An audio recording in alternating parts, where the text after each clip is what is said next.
رسول اللہ صلی اللہ علیہ وسلم نے اللہ رب العزت کی عطا کا ایک نقشہ کھینچا ہے، آپ نے وہ نقشہ یاد کر لینا ہے اور آپ کو اللہ رب العزت کی عطا کا تھوڑا اس طرح عطا کا خوب اندازہ ہو جائے گا۔ رسول اللہ صلی اللہ علیہ وسلم نے مجھے اور آپ کو سمجھانے کے لیے ایک بات کہی ہے کہ آدم، حضرت آدم جو جد امجد ہیں، اللہ رب العزت کی بارگاہ میں کھڑے ہو جائیں اور اللہ سے کہیں زمین سے لے کے آسمان تک جتنے خزانے ہیں مجھے عطا کر دو، اور اللہ عطا کر دے۔ آدم کا دوسرا بیٹا ہے، یہی مانگے۔ تیسرا بیٹا ہے، حدیث کے الفاظ ہے کمی بھی نہ کرے، وہی مانگتا رہے کہ اللہ زمین سے لے کے آسمان تک جتنی نعمتیں، جتنے خزانے نازل کیے ہیں سب اکیلے مجھ کو دے دے، اللہ اس کو بھی دے دے۔ اور قیامت تک ابھی زمین کے اوپر 7 ارب سے زائد انسان ہیں، قیامت تک کتنے آنے ہیں اور کتنے آ چکے ہیں، ارب ہا ارب لوگ آ چکے ہیں، ارب ہا ارب لوگ آنے ہیں، اللہ جانتا ہے۔ یہ سارے کے سارے اللہ کی بارگاہ میں آ کے کیا مانگے؟ زمین و آسمان کے خزانے، اور اللہ تعالیٰ ہر ایک کو دیتا چلا جائے۔ یہ ساری بات سمجھانے کے بعد رسول اللہ صلی اللہ علیہ وسلم نے کہا تم نے اپنے رب کو کیا سمجھا؟ یہ سب آدم کے بیٹوں کو زمین اور آسمان کے سارے خزانے دینے کے بعد تمہارے رب کے خزانوں میں اتنی کمی واقعہ نہیں ہوتی جو مثال دی ہے، سبحان اللہ۔ اتنی کمی واقعہ نہیں ہوتی کہ تم سمندر کے کنارے کھڑے ہو جاؤ، اس کے اندر سوئی کو ڈبو، سوئی کو اٹھاؤ، اس کے ساتھ ایک باریک سا قطرہ ساتھ سوئی کے چپک جاتا ہے، اس ایک قطرے نے اس عظیم الشان سمندر میں جتنی کمی کی ہے، کچھ کی ہے، تمہارے رب کے خزانوں میں اتنی بھی کمی واقعہ نہیں ہوتی۔ پھر کس سے مانگتے ہو؟ پھر کس در کی ٹھوکریں کھاتے ہو؟ تمہارا رب تو پوری اولاد آدم کو دنیا جہان کے خزانے دے کر بھی خزانوں سے محروم نہیں ہے، تمہارے مانگنے میں کمی ہے۔ اللہ کی قسم میرے اور آپ کے مانگنے میں کمی ہے۔ ہم نے دعا کو عبادت سمجھا ہی نہیں، ہم نے دعا اپنے رب سے کی نہیں۔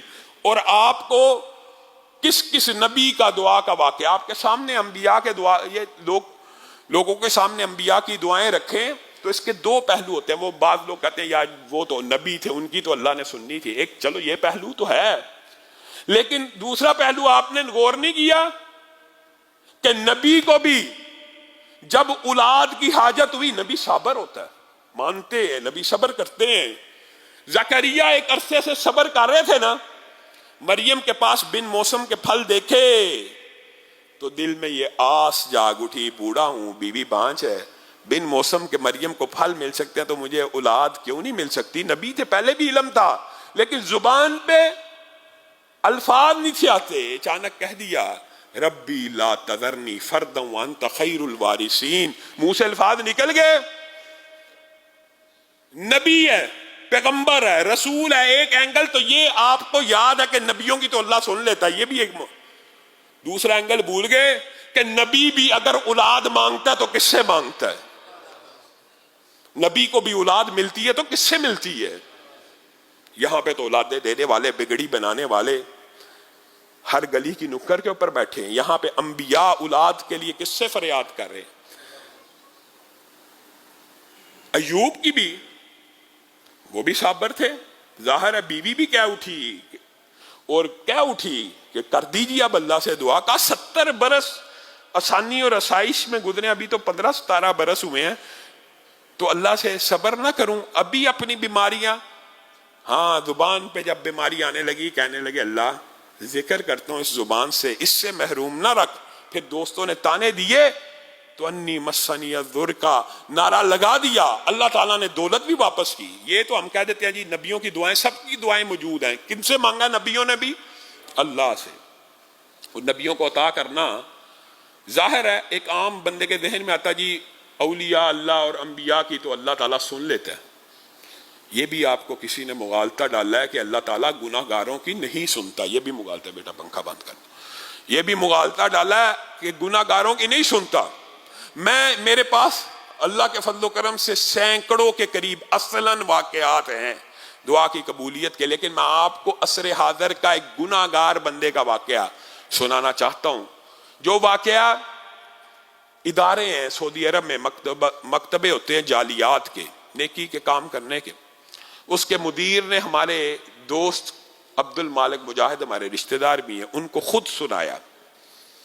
اور یہ واقعہ میں اس لیے سنا رہا ہوں کہ آپ کے ذہن سے یہ مغالطہ نکل جائے کہ گناہگار بندہ ہو تو اس کی رب نہیں سنتا. حقیقت تو یہ ہے کہ ابلیس نے نافرمانی کر کے رب سے مہلت مانگی تو رب نے اس کو بھی دے دی. مانگنے والے کو رب دیتا ہے.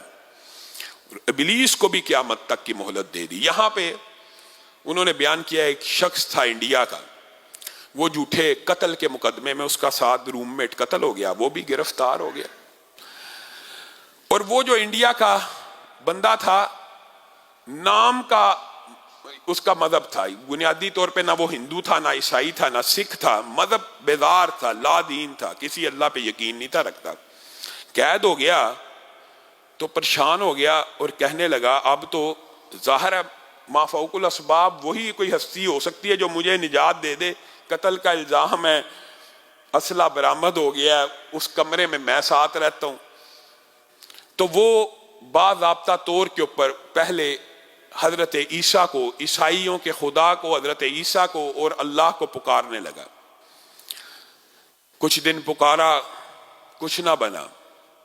یہودیوں کے حضرت موسیٰ کا نام لے کے پکارا، ہندوؤں کے، حتیٰ کہ وہ مکتب جالیات کا مدیر کہتا ہے، وہ خود بیان کرتا ہے کہ میں نے دنیا کے اندر جتنے مذاہب مجھے پتا تھے، سکھ، ہندو مت، یہودیت، عیسائیت، سب کے الہوں کو پکار لیا، لیکن اسلام سے ایک نفرت تھی.